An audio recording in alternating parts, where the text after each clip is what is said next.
Osvaldo.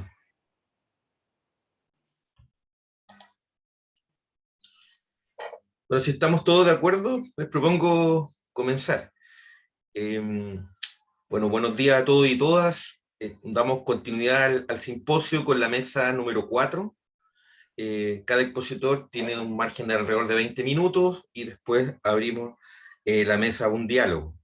Esta mesa se titula El sentido de la experiencia religiosa desde la fenomenología de la religión. Mi nombre es Luis Bamonde, soy académico de la Universidad de Chile y voy a acompañarlo en esta sesión.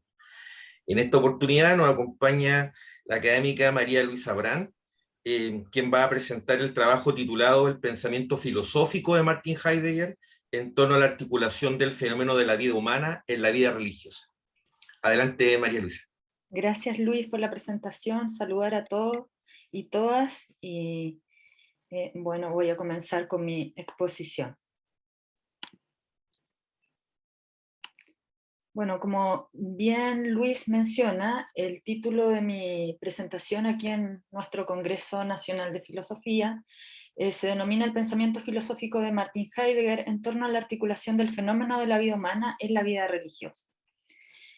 En las lecciones del semestre de posguerra de 1919, Die Idee der Philosophie und das Weltanschauungsproblem, la idea de la filosofía y el problema de la concepción del mundo, podemos ver claros atisbos del cuestionamiento al puro saber científico que Heidegger se plantea. En su interrogante por la búsqueda de un nuevo programa filosófico, donde el objetivo de estudio es la vida fáctica y la metodología a emplear es la hermenéutica, piensa que están íntimamente relacionados tanto la facticidad como la teoría. Y en este sentido, el método filosófico tiene sus raíces en la vida misma. Sobre esta base, la filosofía debe ser concebida como ciencia originaria de la vida y de las vivencias, y su enfoque metodológico es la fenomenología hermenéutica, que, de la misma forma que la vida, tiene un carácter preteorético. En las consideraciones preliminares de este curso, nos menciona que la idea científica pretende alcanzar una posición metodológica, pero que ello es una modificación violenta que nos lleva a una desconexión con la conciencia de la vida inmediata, basándose solo en un punto de vista filosófico. Pero dentro de cada individuo hay un mundo vital, estableciendo en cada momento una relación con el mundo, con su entorno inmediato, con su horizonte vital.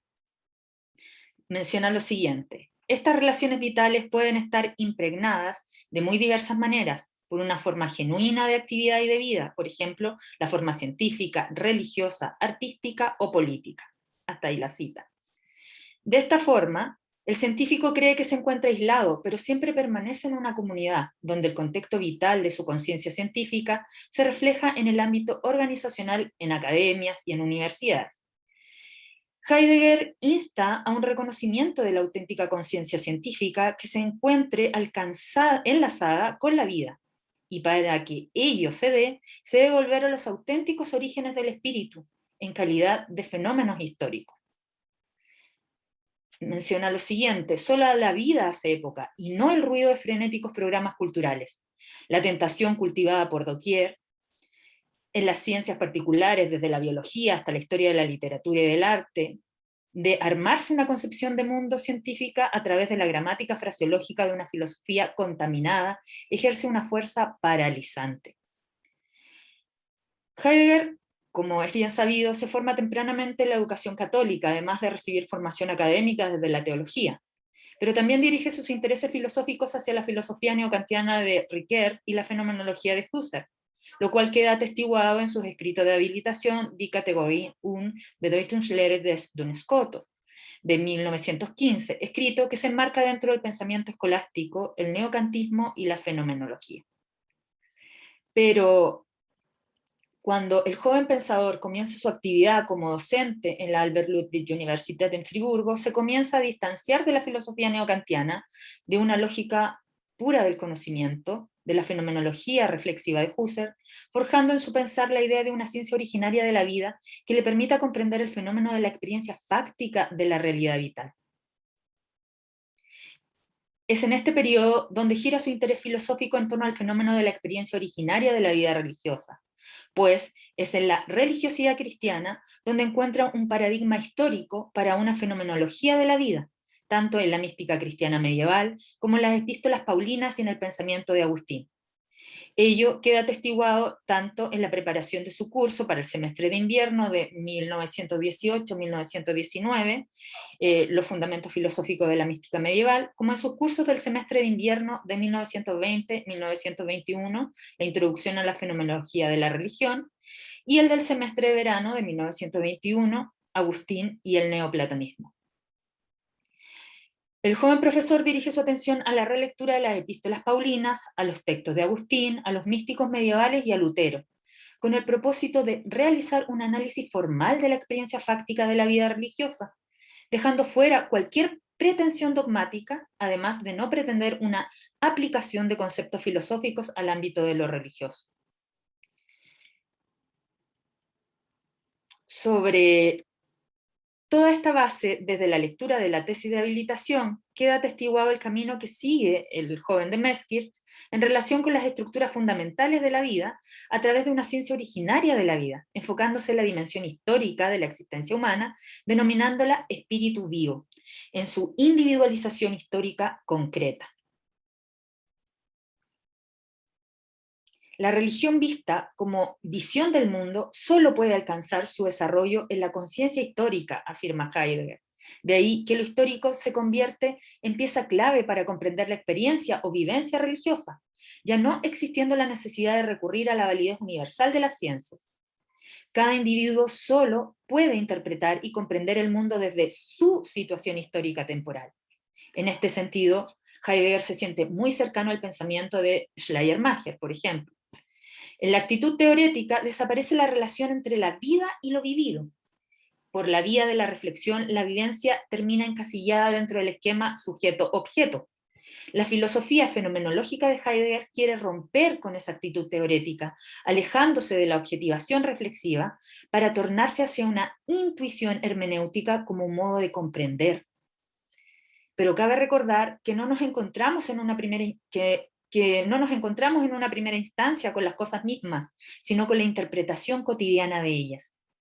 De esta manera, el acto de comprender está inmerso en el mundo histórico, donde la forma que tenemos de captar lo que se nos da está condicionada por la comprensión previa que tenemos del ser, remitiéndonos a la historicidad de la existencia humana. Como bien ya mencionaba, Heidegger encuentra en el pensamiento de Schleiermacher un esfuerzo por investigar la especificidad del fenómeno religioso, adquiriendo una actitud fenomenológica auténtica. Para Schleiermacher, la esencia de la religión no se refiere ni a pensar ni a obrar, sino más bien tiene que ver con el intuir y el sentir el misterio del universo, de lo infinito. La religión quiere intuir el universo. Cito, la intuición del universo, os ruego que os familiaricéis con este concepto, constituye el gozne de todo mi discurso, constituye la fórmula más universal y elevada de la religión, a partir de la cual podéis localizar cualquier lugar en la misma, a partir de la cual se pueden determinar de la forma más precisa su esencia y su límite. Todo intuir parte de un influjo de lo intuido sobre el que intuye, de una acción originaria e independiente del primero, que después es asumida, recopilada y comprendida por el segundo de una forma acorde con la naturaleza. Hasta ahí la cita. Schleiermacher ve la religión como la conciencia inmediata que cada ser humano finito tiene del ser universal en y a través de lo infinito. La vivencia íntima de la religión no es una actividad ni de la voluntad que la reduce a moral, ni de la razón que la reduce a metafísica, sino que es vista como una experiencia donde el ser humano se vincula y participa de Dios. No es Dios como ser antes y fuera del mundo. La inmediatez de la intuición particular es de la infinitud como sentimiento. En su discurso sobre la religión, Schleiermacher quiere mostrar la religión en su pureza originaria, rehabilitándola, desprendiéndola del dogma, apelando al ser humano religioso y su interioridad, en donde descubre la fuente originaria de la fe, no sometida al ámbito científico ni a la verdad salvífica de la Biblia. Por el contrario, la comprensión de cada pasaje de este escrito debe pasar desde una experiencia vital. En el periodo en que se encuentra el pensamiento de Heidegger, es sumamente interesante lo que Schleiermacher propone en relación con la descripción de la unidad originaria de la vida y la accesibilidad a ella, abriendo una forma originaria de conciencia desde el sentimiento religioso, pues estas ideas también están presentes en la fenomenología. El instante de la experiencia religiosa es previo a toda actividad teorética, como la epogé fenomenológica, sirviéndose en el caso de la propuesta de Schleiermacher, con un dejar fuera toda metafísica y moral, interesándose netamente en el campo de la vivencia religiosa, originaria e inmediata. En su primer discurso nos menciona lo siguiente. De una forma rápida y fascinante se convierte un fenómeno, un acontecimiento, en una imagen del universo. Yo descanso en el seno del mundo infinito. Yo soy en este instante su alma, pues siento todas sus fuerzas y su vida infinita como la mía propia. Pero solo puedo hacer presentes a vuestra consideración las intuiciones y sentimientos que se desarrollan a partir de tales momentos. Hasta ahí la cita. El propósito de Schleiermacher es defender la comprensión reformada de la Biblia contra el carácter de la religión, desarrollando una hermenéutica religiosa, liberándose de los dogmas. La relación primaria del alma con el espíritu histórico de una época se debe interpretar de forma dinámica, ya que nuestra conciencia se encuentra en constante movilidad.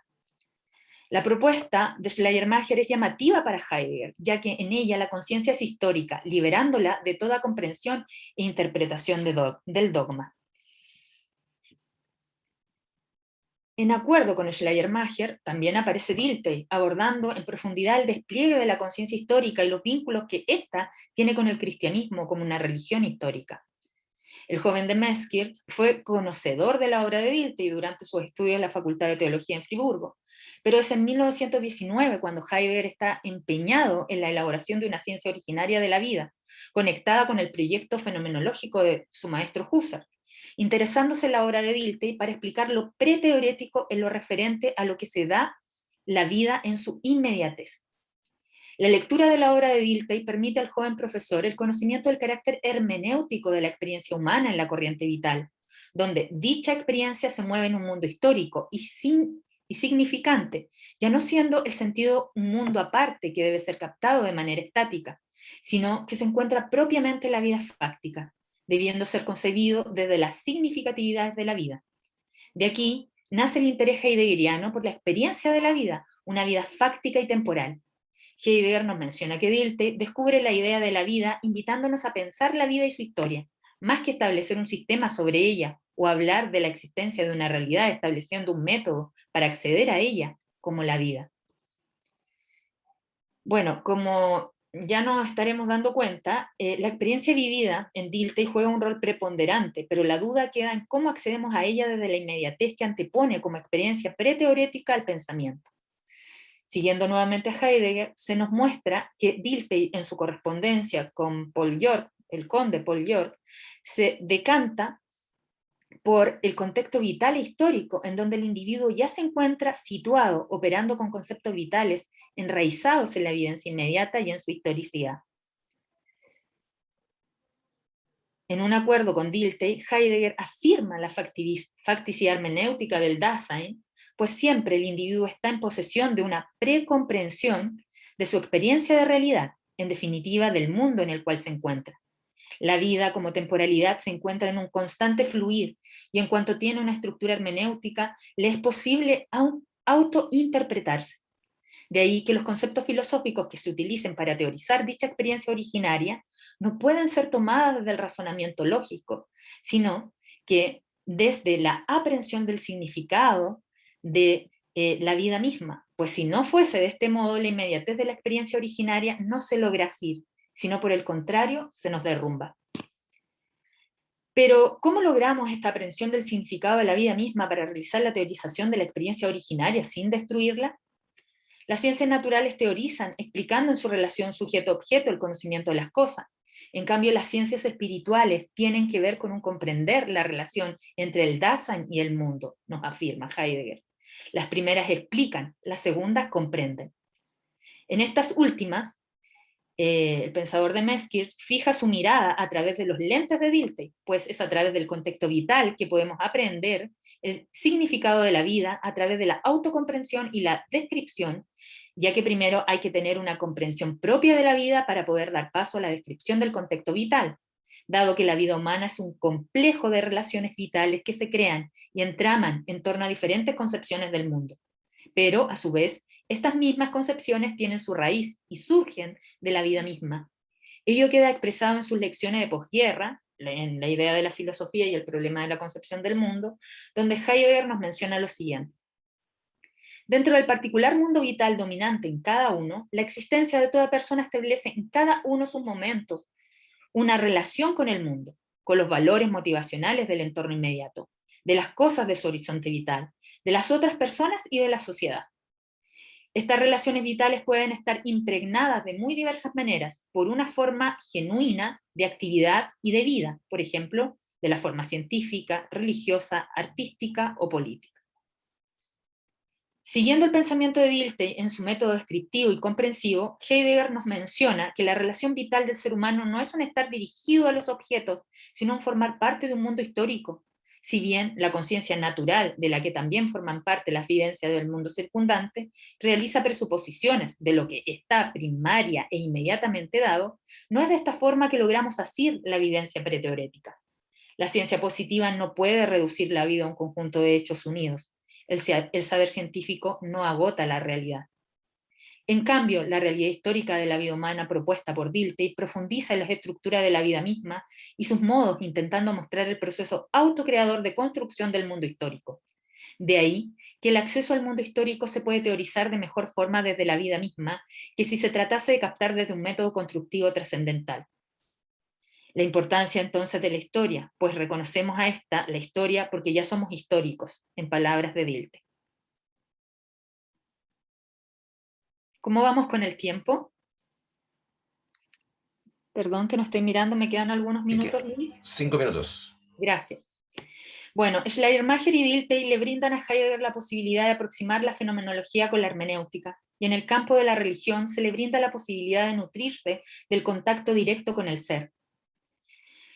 De ahí se puede pensar que este fundamento, sin fundamento prereflexivo de la vivencia preteorética, le proporciona a la religión la posibilidad de ser intuida por la filosofía, si se pudiese denominar de esta forma. Y de ahí que el interés de Heidegger por investigar fenomenológicamente la vida religiosa.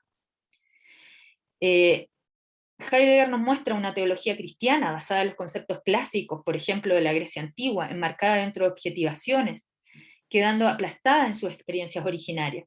Por ello, por ejemplo, nos habla de una deshelinización de la religión en sus lecciones del semestre de invierno de 1919 y 1920 sobre la fenomenología de la vida religiosa, proponiendo una desarticulación de la conceptualización griega, desbrozándola para poder llegar a la experiencia originaria de la vida.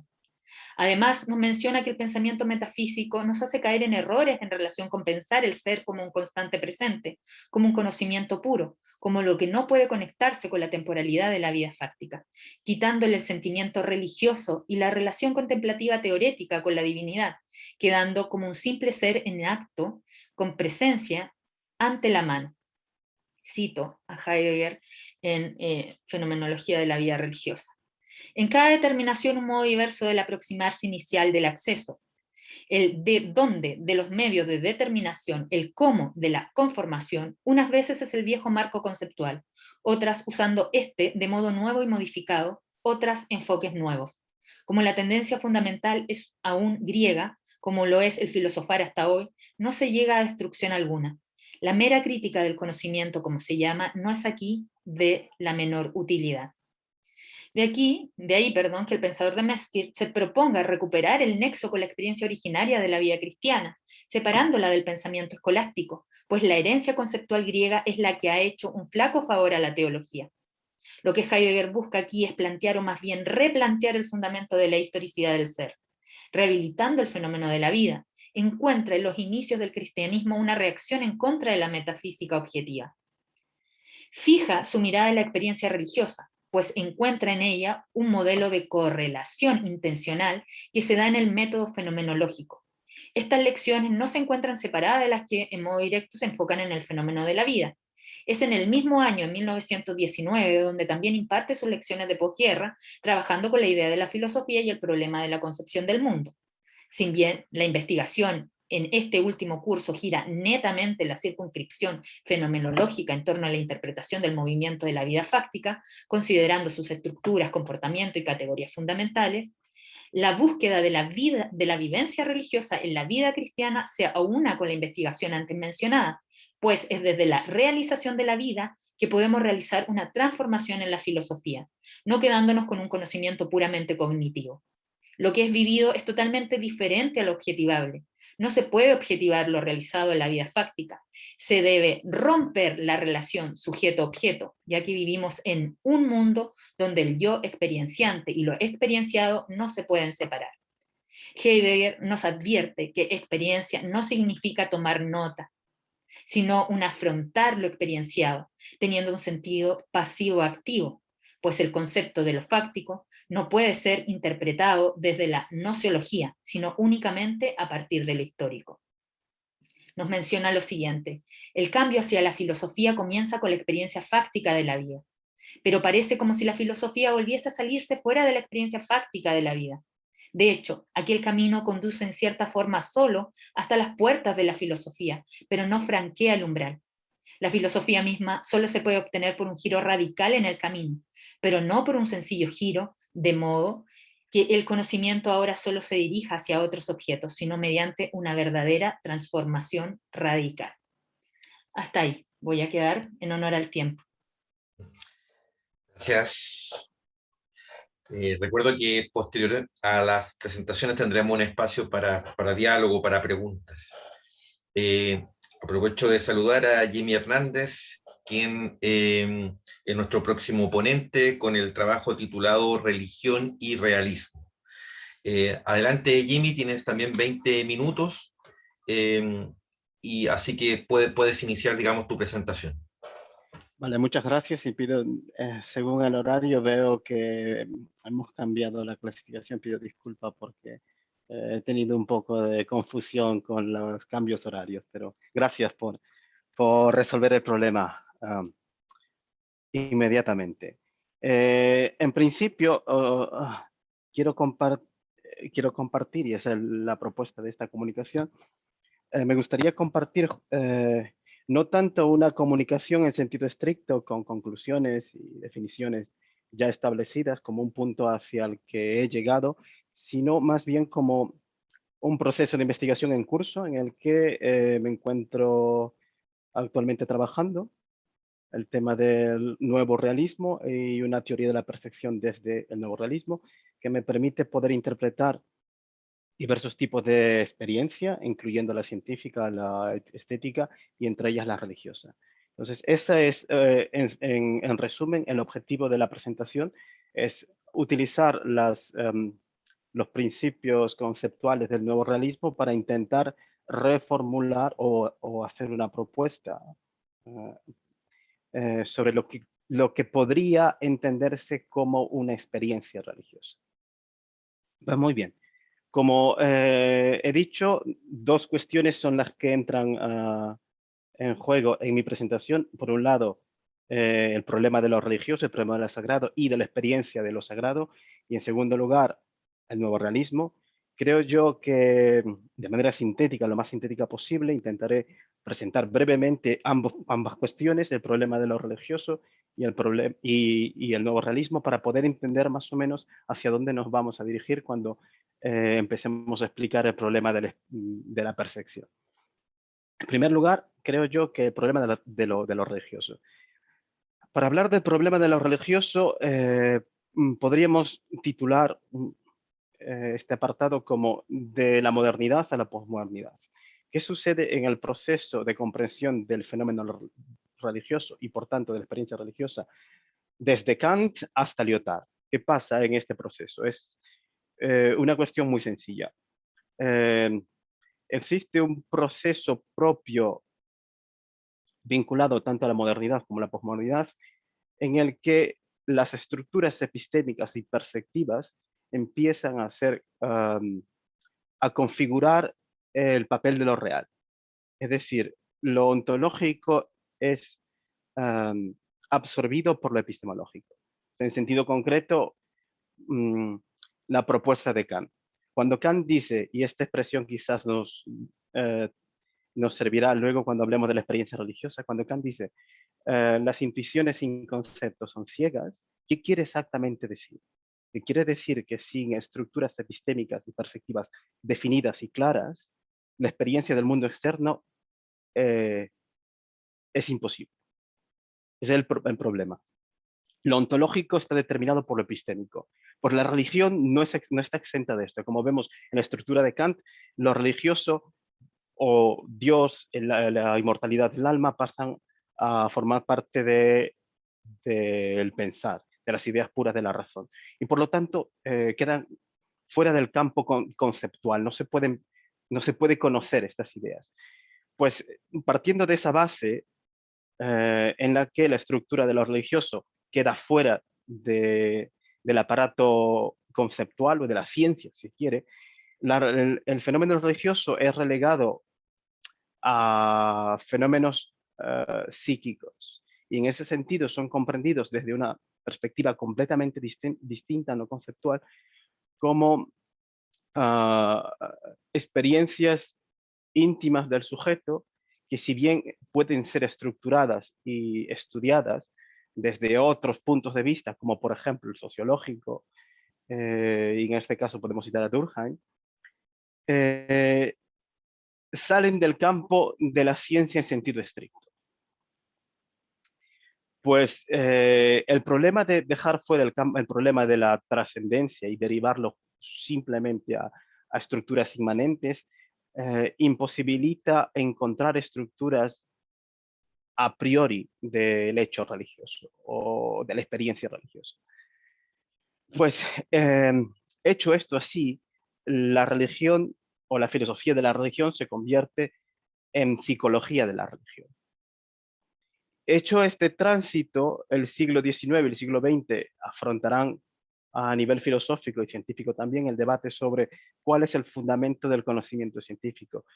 Creo que os sonará será familiar para vosotros el debate entre los logicistas y los psicologistas. Frege, por ejemplo, con Husserl, el primer Husserl antes de la creación de la fenomenología. El debate sobre dónde es el fundamento del conocimiento del mundo, en la estructura psíquica del hombre o en estructuras extramentales o independientes de la mente que permiten establecer una especie de legalidad a priorística de los objetos. Pues en este debate en que interviene Frege y Husserl, definirán ya, o al menos Husserl definirá, siguiendo a Frege, que si bien es cierto, la experiencia psíquica de un sujeto empírico es necesaria para la obtención de conceptos o de experiencias y vivencias, entre ellas podemos considerar la vivencia ética o la vivencia religiosa, pero en concreto están hablando de la vivencia científica. Si bien es cierto, son necesarias vivencias psíquicas, estas vivencias psíquicas se refieren intencionalmente a objetos que son extramentales y cuya validez no depende ni de la psique ni de la estructura sociocultural histórica en la que han sido engendrados. Por lo tanto, Husserl, a través de la fenomenología, al menos en su primer momento, en el de investigaciones lógicas, postula ya la idea de establecer ciertas estructuras legales que nos permitan tener experiencia científica, tener experiencia estética o tener experiencia religiosa. Pues siguiendo este esquema, los discípulos de Husserl, después de establecer esta fenomenología realista en la que se defiende estructuras independientes de la mente, despsicologizando los fenómenos, las vivencias humanas, el proyecto de los discípulos de Husserl, de toda la escuela de Gotinga, es establecer principios generales para poder explicar la ontología y la epistemología de ciertos ámbitos de lo real. Entre ellos, por ejemplo, el ético. Y tenemos a Scherer creando una estructura legal para los valores. Esto nos sirve, es interesante para nuestro estudio porque Scheler, teorizando la existencia de validez objetiva de los valores, nos permite hacer la diferencia entre experiencias referidas a objetos que no son existentes, es decir, no son espaciotemporales, pero cuya vivencia está referida a un objeto que tiene validez universal. Es la forma en la que Scheler explica los valores. No son objetos espaciotemporales, pero tienen una validez que está más allá del espacio y el tiempo. Y esa validez puede concretizarse haciendo válidos objetos, los valores, y será precisamente otro discípulo de Husserl, Hering, quien aplicará esta misma teoría para hablar del fenómeno religioso. Desafortunadamente, esta línea vinculada a las estructuras a priori del conocimiento religioso no fueron desarrolladas más allá de Hering. Por ejemplo, todo el proyecto de Heidegger de establecer una fenomenología de la religión no tiene prácticamente nada que ver con el proyecto de la primera generación de discípulos de Husserl. Está más bien vinculada a los conceptos del mundo de la vida, etcétera, la experiencia histórica, no tanto a las estructuras legales universales de las que habla el primer Husserl. Desafortunadamente digo porque siguiendo a Heidegger, como veréis, todos los filósofos franceses de posguerra son de alguna manera heideggerianos, y triangulando estas coordenadas espaciotemporales y vitales del Dasein, dan pie a poder retroceder todo lo que se había avanzado respecto al fenómeno religioso, y es introducirlo dentro de la dinámica de la posmodernidad. Digo desafortunadamente porque son como dos líneas que en el siglo XX se separan, la línea husserliana y la línea heideggeriana, y que termina desafortunadamente aterrizando en la posmodernidad. No necesitamos hacer una descripción de lo que es la posmodernidad, imagino que sabéis perfectamente lo que es.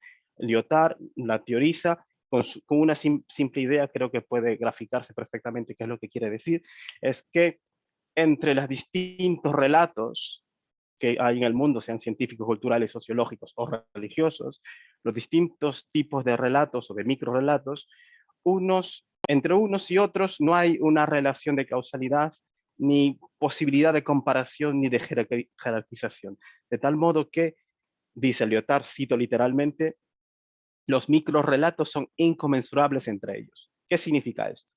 Que no hay ningún criterio objetivo para determinar la bondad, la falsedad, la autenticidad o la inautenticidad de algún tipo de experiencia, incluida la experiencia religiosa. Lyotard está pensando en la experiencia científica, pero efectivamente, en la posmodernidad da pie a que la religión en la época posmoderna fracture dos cosas que antes podrían no entenderse separadas, que es la espiritualidad y la religiosidad. De hecho, seguro es muy probable que en el contexto de estas conferencias haya alguien que haya hablado sobre la falta de religiosidad en la posmodernidad, siguiendo el esquema de Bauman sobre las sociedades líquidas y cómo estas sociedades posmodernas tienden a tener menos fundamentos sólidos. Pues yo, según me parece, no es verdad que las sociedades posmodernas sean menos religiosas. Las sociedades posmodernas son ultra religiosas, pero entienden la religión en términos de espiritualidad. Es muy común escuchar a gente decir, yo no soy religioso, pero soy espiritual. ¿Qué significa exactamente? Significa lo que Lyotard ha esquematizado en la condición posmoderna, que es un microrelato mío en el que se encuadra mi experiencia religiosa, y esa experiencia religiosa no tiene por qué estar sometida a un criterio de valoración externo. Soy espiritual. Tengo una vida supuestamente íntima, pero eso no tiene que estar regido por criterios objetivos con los que mi religiosidad deba ser determinado. A eso se le podría denominar religión. Entonces, si comprendemos perfectamente qué sucede en la posmodernidad con el fenómeno religioso, con la experiencia religiosa, hemos de decir que lo que sucede en la posmodernidad es que los fenómenos, la experiencia religiosa, que es rechazada, o la religión que es rechazada, la forma de vida religiosa que es rechazada, es aquella que está vinculada a principios fuertes. o a razones fuertes. Si se quiere, podemos decir a religiones del dogma. Y por el contrario, aquellas que son acogidas con mucha libertad y son muy populares, son aquellas posturas religiosas, espirituales, para seguir el vocabulario de los posmodernos, son posturas religiosas que son más holísticas, más líquidas, si queremos utilizar el lenguaje de Baum, menos sólidas, fluctuantes, interpretativas individualmente. Y todo esto, aunque parezca mentira, nos viene gracias, desafortunadamente, a las desviaciones que hace Heidegger de la fenomenología husserliana. Digo desafortunadamente.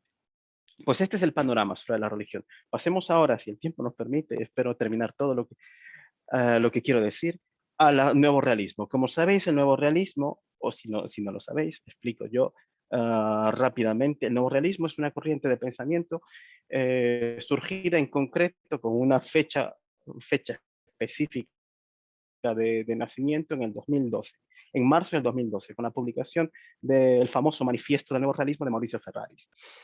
El mismo mes, marzo del 2012, en la Universidad de Bonn, en Alemania, se organiza un encuentro en el que el joven y brillante filósofo Marcus Gabriel quiere aunar todos los intentos o todos los movimientos actuales en los que analíticos incontinentales pueden compartir tendencias. Y no hay otro término para llamar a este movimiento unificador de tradición continental y analítica. En una conversación entre Marcus Gabriel y Maurizio Ferraris, deciden o titular al Congreso, este Congreso que acogerá a filósofos de todo el mundo, deciden llamarlo Nuevo Realismo, porque lo entienden como dos, o mejor dicho, con dos características. Primero, porque es un movimiento histórico que surge a partir del agotamiento de las tesis posmodernas. Primero, es histórico. Y segundo, que es una crítica radical al constructivismo social. Podemos volver al tema de la religión con Durkheim, cómo queda relegada la religión al tema de la sociedad, y al neurocientificismo, y al exceso de prefijos neuro en las ciencias, neuroestética, neuropoética, neurofilosofía, todo es neuro. Contra esas dos o tres grandes apartados, posmodernidad, constructivismo y neurocientificismo, es como surge el nuevo realismo. En concreto, entre un debate o desarrollado en un debate entre Marcus Gabriel y Maurizio Ferraris.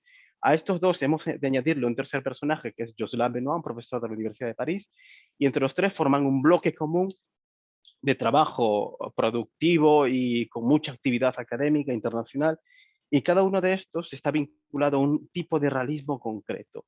El de Ferraris es un realismo que podemos llamarle documental, en el que el punto fuerte está marcado por sus teorías sobre el mundo social, sobre su ontología social, que es una crítica radical a la teoría del mundo social de los analíticos, John Searle en concreto. Luego tenemos a Marcus Gabriel, quien recupera la tradición del existencialismo y se vincula un poco a Heidegger para postular una idea de un realismo que llama él el realismo de los campos de sentido, en el que la predicación de la existencia de un determinado objeto depende de las estructuras en las que se enmarque.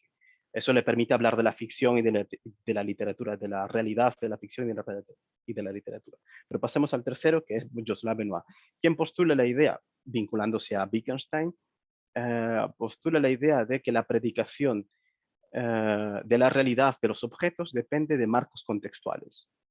Es decir, no es lo mismo predicar la extensión del Mar del Norte en el siglo XVI que predicarla en el siglo XX o en el siglo XXI, porque contextualmente las formas objetivas de medir el Mar del Norte cambian, de tal modo que la predicación objetiva verdadera sobre cada uno de estos objetos depende en cierta medida de ciertas estructuras epistémico-contextuales que les dan sentido. Resumen, eso es el nuevo realismo. ¿Qué tiene que ver todo esto con la religión? Primero, el nuevo realismo en todas sus variantes parte de una recuperación de la teoría de la percepción. ¿Qué significa esto? Que todos los problemas de la posmodernidad y estos reduccionismos sociológicos o psicológicos o neurocientíficos vienen de Kant. Kant está al principio de todos estos problemas. El malentendido que mencioné al principio, la reducción de lo ontológico en lo epistemológico, es teorizado por el neorrealismo con el término de falacia trascendental. Una falacia que en pasos progresivos termina reduciendo el mundo a la conciencia. Pues la forma de recuperar lo ontológico parte precisamente por corregir o encontrar el punto en el que Kant se equivoca. Y el punto justamente está vinculado a la teoría de la experiencia, a la percepción sensible. Como he dicho antes, mantener esta frase de Kant, las intuiciones sin conceptos son ciegas, según entiende el nuevo realismo, es una confusión en los términos, porque Kant hace de la experiencia científica el modelo de todo tipo de experiencia, de tal modo que el nuevo realismo tiene como estandarte la recuperación, haciendo una analogía con la filosofía analítica y el lenguaje ordinario. El nuevo realismo tiene como estandarte la recuperación de la experiencia ordinaria y distinguirla de la experiencia científica. ¿Qué distingue la experiencia ordinaria de la experiencia científica? En primer lugar, que la experiencia ordinaria es inenmendable. Este es un neologismo que acuñan los neorrealistas. ¿Qué significa la inenmendabilidad del mundo sensible? Que nuestra estructura perceptiva está hecha como está hecha. Y cuando nos acercamos a los objetos, estos producen un efecto perceptivo que no es corregible. Es lo que es. Cuando te acercas al fuego, te quemas. Cuando tocas el agua, te mojas. La experiencia de sensible, para poder mojarte o para quemarte, no implica conceptualización de lo que es el fuego o la composición química del fuego o la composición química del agua. No implica conceptualidad. La experiencia ordinaria es una experiencia que es compartida con cualquier ser vivo, que pueda tener un sistema de registro en el que del interior se comunica al exterior y del exterior viene información hacia el interior. Es una estructura perceptiva, si se quiere, neutral. Pues lo que Kant hace es, o al menos cuando dice las intuiciones sin conceptos son ciegas, parece querer decir que si no tienes conceptualidad clara sobre qué es un objeto, la experiencia de ese objeto no es o no se podría producir. Es decir, no te podrías quemar si no tienes conceptos claros sobre lo que es el fuego, no te podrías mojar si no tienes conceptos claros sobre la composición química del agua. Pues el punto de partida es corregir a Kant y mostrar una diferencia entre lo que es la experiencia sensible y lo que es la experiencia científica. Y establecer o restablecer la jerarquía entre lo ontológico y lo epistemológico. Lo ontológico es el mundo externo independiente de la mente, y el mundo y la epistemología es el conocimiento que la mente humana puede tener sobre aquello que es independiente de la mente. Es verdad, Jimmy, estamos en el tiempo, no sé si puedo seguir Vale, cerrando la idea. sí, vamos cerrando entonces. Eso, recuperación del mundo externo, estructura del mundo diferenciando ontología y epistemología, estableciendo una triple división de objetos físicos que existen en el espacio y en el tiempo, objetos ideales que tienen validez objetiva pero no existen en el espacio y el tiempo. Y hay un tipo de objeto que los neorrealistas llaman objeto social, que existiendo en el espacio y en el tiempo, su existencia está determinada por estructuras epistémicas. Ahí es donde quiero llegar por el tema de la religión, porque es verdad que el axioma de Kant, las intuiciones en conceptos son ciegas, tiene validez, pero no en la experiencia ordinaria, sino en experiencias epistémicamente enriquecidas, como la experiencia estética. No es posible tener experiencia estética si no se tienen ciertos conceptos sobre lo estético. Por ejemplo, si vemos la sandalia de Picasso,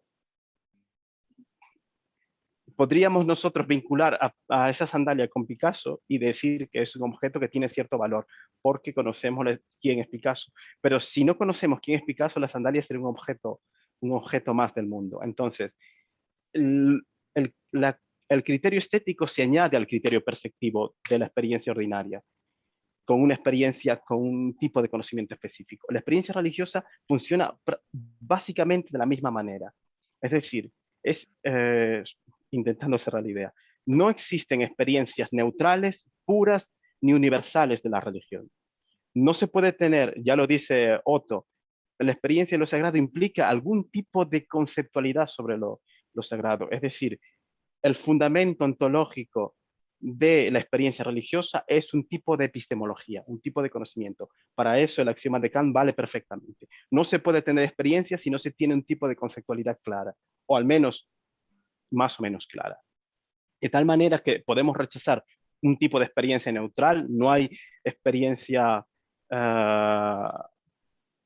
religiosa que no esté enmarcada dentro de un contexto claro, definido estructuralmente, dentro de una cultura clara, definida con simbología o categorías claras sobre la religión. No hay experiencia universal, es decir, una experiencia que pueda ser válida para todas las religiones, es prácticamente imposible. Y eso, que las experiencias religiosas están siempre situadas epistémicamente, porque su ontología depende, es decir, su realidad depende del tipo de conocimiento que tengamos, y ese tipo de conocimiento está situado contextualmente. Esto sobre la experiencia religiosa. Y luego, una última forma de decir, para terminar. Bueno, si decimos que la experiencia religiosa depende siempre de una estructura epistémica, que es la que le da sentido y referencia, ¿esto no nos dirige a un tipo de inmanencia de la experiencia religiosa? Pues yo creo que no, apelando justamente a lo que la primera tradición fenomenológica ha descubierto. Es cierto que los objetos de la religión no existen espacio-temporalmente, pero en tanto ideas tienen validez, y este tipo de validez es universal. Ahora bien, cuando se crean conceptos que pueden estar dirigidos a valores universales, vinculándolos a Scheller, estas religiones pueden ser auténticas o más auténticas o menos auténticas en la medida en que se acerquen a estos valores universales. Dentro de las propias religiones pueden haber también experiencias religiosas verdaderas o falsas, felices o infelices, sí, para citar a Austin, con la que puedan realizarse concretamente. Y todo esto de un marco en el que podemos recuperar la idea de una contextualidad de la experiencia religiosa, siempre está situada, que se dirijan a objetos ideales, es decir, que pueda ser objetiva, y finalmente que su conceptualidad pueda definir el ser dentro de un campo de sentido. El campo de sentido pueda determinar la existencia o no de una experiencia religiosa verdadera o falsa, feliz o infeliz. Bueno, gracias porque el tiempo sé que es muy corto. Muchas gracias, Jimmy. Bueno, tenemos un espacio de alrededor de 15 minutos para poder generar el diálogo. También damos espacio a quienes quieren hacer consultas, comentarios, preguntas. Así que abrimos la posibilidad. ¿Hay preguntas, comentarios? O entre también los mismos ponentes pueden hacer sus consultas. Yo tengo una pregunta a la Adelante, profesora Rodrigo. María Luisa. Disculpa, Jimmy, ¿qué tal? Sí, ¿Cómo sí, estás? sí. ¿Qué tal? Hola, Rodrigo. Hola, ¿cómo estás? A los tiempos. Muy bien. Buenos tiempos, sí, que pasamos allá. Tiene que ver con lo que tú planteaste a propósito de no sé si poder decir el ocultamiento de la configuración institucional de lo religioso y el aparecer, digamos, de las formas más personales, más individuales. Yo tengo la sensación, y un poco lo que he venido trabajando, es que los espacios seculares, curiosamente, permiten una suerte, digamos, de diálogo entre las distintas formas religiosas que no necesariamente pasan por mecanismos institucionales.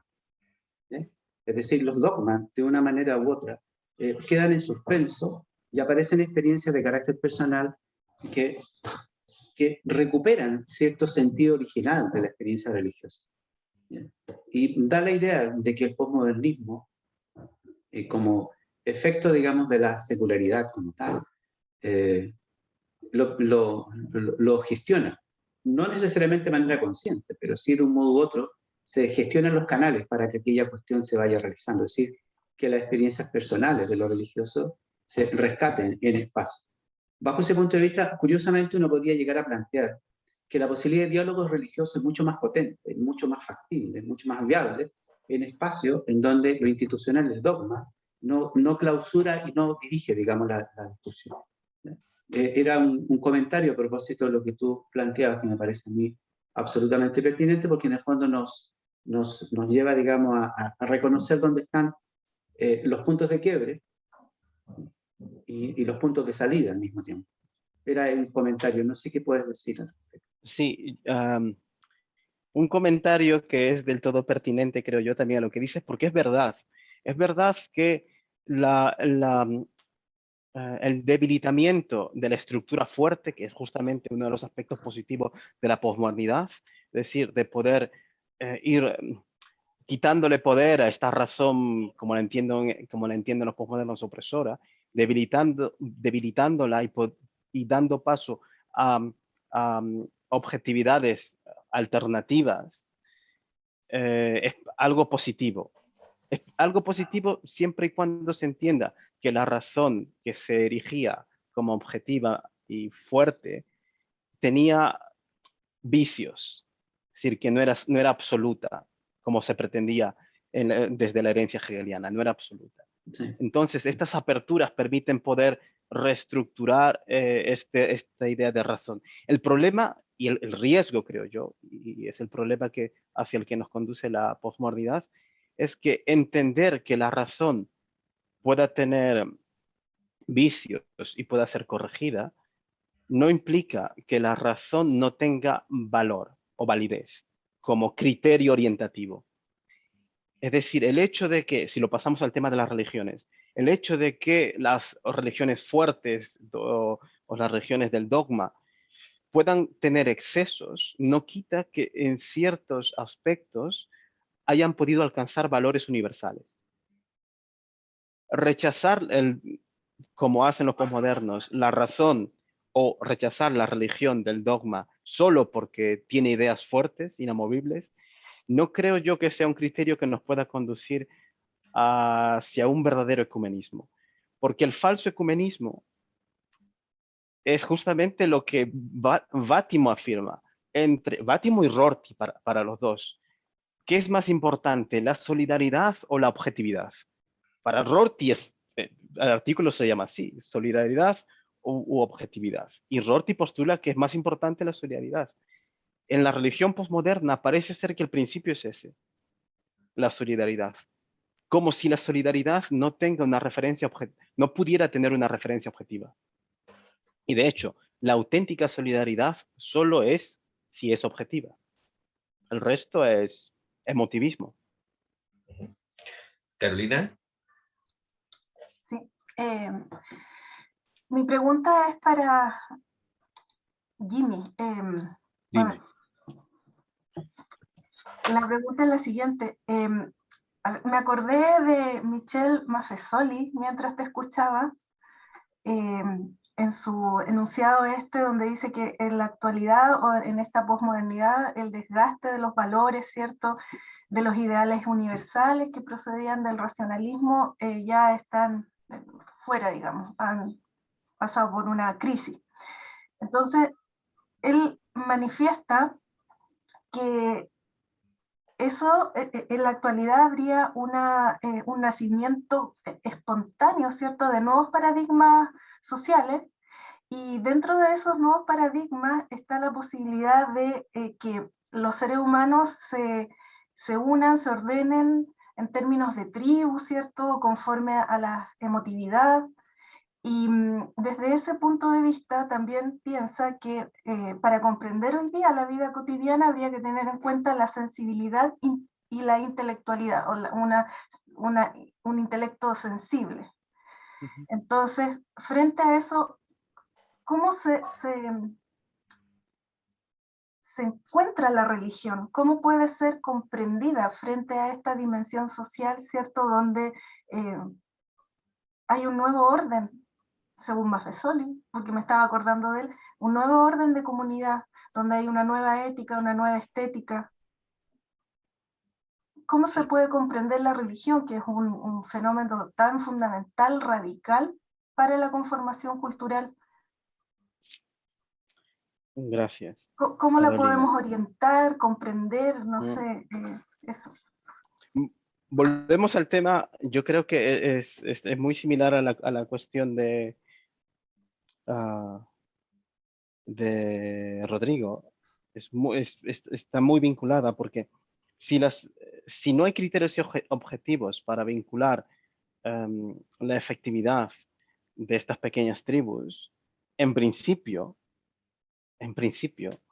los motivos que llevan a la reunión de grupos puede ser cualquiera, puede ser exactamente cualquiera. Si el criterio es la emotividad, pues se pueden juntar gente que no les caiga bien, no sé, los pelirrojos. Y pueden crear una especie de religión antipelirrojiana. Es decir, aquí yo creo que Kant sí que tiene algo que decir, o la modernidad, la ilustración, la idea de establecer criterios extra religiosos para la religiosidad. Es decir, si la religión verdaderamente es autolegisladora, se autojustifica, la suerte está echada. Porque si la religión y la revelación es la última palabra y es la única que puede determinar qué es revelado y hasta dónde puede llegar la revelación, pues cualquier cosa en teoría puede ser revelación. Y cualquier contenido de la revelación puede ser religioso.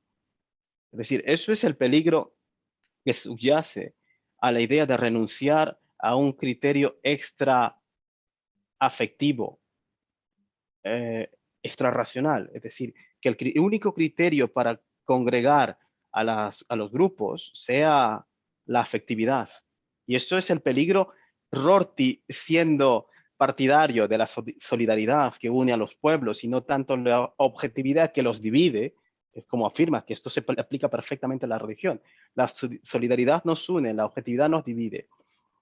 Y él apela por la solidaridad. Y dice Lyotard literalmente en su artículo, perdón, Lyotard no, Rorty, dice literalmente, el único peligro es que este criterio de solidaridad no deja de ser endogámico y como tal, etnocéntrico. Y como tal, en principio, el ejemplo que pone Ferrari, los mafiosos son solidarios entre ellos, las bandas de delincuentes son solidarios entre ellos, tienen códigos en los que se aplica un criterio moral para ellos. Y sin embargo, pueden hacer el bien para su comunidad y hacer el mal para todas las comunidades. El principio de objetividad del bien y de los valores, que es donde debe coincidir todo criterio religioso o criterio de valoración de lo religioso, desaparece. Si desaparece cualquier cosa, en realidad puede ser religión, cualquier cosa. No hay ningún tipo de criterio objetivo para determinar una religión verdadera de otra falsa, o una coherente de una incoherente, de una racional de una irracional. Es decir, en principio no podrías tú criticar a ningún tipo de comportamiento religioso, incluidos los comportamientos de religión terrorista, por ejemplo. No tendrías criterios racionales para criticarlos. Porque Vamos a dar la... tú... Perdón. Sí, Sí. disculpa, le damos, por honor al tiempo, le damos la palabra a Samuel y a María Luisa para que puedan hacer sus comentarios o preguntas. Las voy a agrupar estas dos intervenciones, solamente en honor al tiempo, así que Samuel y posteriormente María Luisa y vemos quién responde.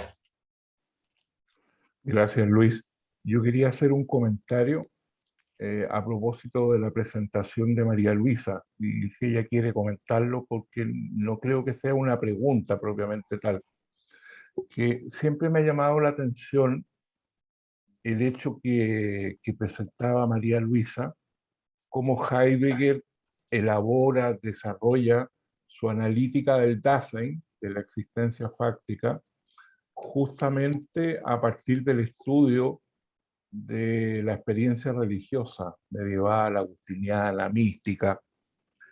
Y en el análisis del Dasein, finalmente, ni siquiera le da lugar al problema de Dios y al problema religioso. Entiendo que en alguna ocasión habría sostenido que para ir desde la analítica del Dasein al problema de Dios había que recorrer mucho trecho. Entonces, llama la atención, debe haber considerado la experiencia religiosa como una experiencia particular, no universalizable, no lo sé. Quería hacer ese comentario. Gracias, Samuel. Bueno, después yo entronco lo que quería plantear. Voy a responderle primeramente a Samuel. Sí, bueno, se interesa, Heidegger es una especie, siempre lo menciono yo, una especie de pirquinero, ahí está buscando la Wahrheit, en definitiva, este concepto de verdad como aletheia. Entonces, en una primera instancia, él encuentra clave este fenómeno religioso, la vida religiosa, porque es ahí, a través de la facticidad, a través de lo preteorético, donde se puede ir encontrando esta actividad originaria. Obviamente, luego al pasar, porque yo estoy muy en desacuerdo cuando las personas plantean el primer Heidegger, el segundo Heidegger, siempre es el mismo Heidegger. Eso es un error el estar ahí planteando constantemente, como cambiándolo de personaje. Posteriormente, él comienza a darse cuenta que su interés pasa por, obviamente ya en el 36, de ahí en adelante, comienza a fijar su mirada en la poesía, en la música, en lo que ya no es, cada vez más se va deslindando, inclusive se denomina a sí mismo como meditador, ya ni siquiera como filósofo, parece desprendiendo de todo esto metafísico, primero la muerte de la metafísica, obviamente que está clave en la época, pero luego se va desprendiendo cada vez más, y finalmente termina con las obras de Chillida, o sea, se va a la escultura, estas obras magníficas que coloca Chillida, donde pasa simplemente acontece este acontecimiento, este gainis, en definitiva, y es ahí donde está este forjar.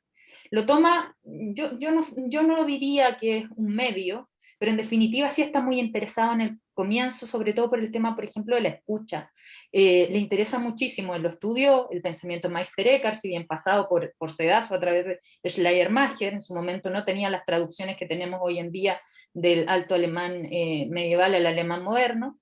Está muy interesado, de hecho conceptos como Gelassenheit, Abgeschiedenheit, son eckartianos, y son muy interesantes, está muy interesado por la mística medieval. Así que por ahí va.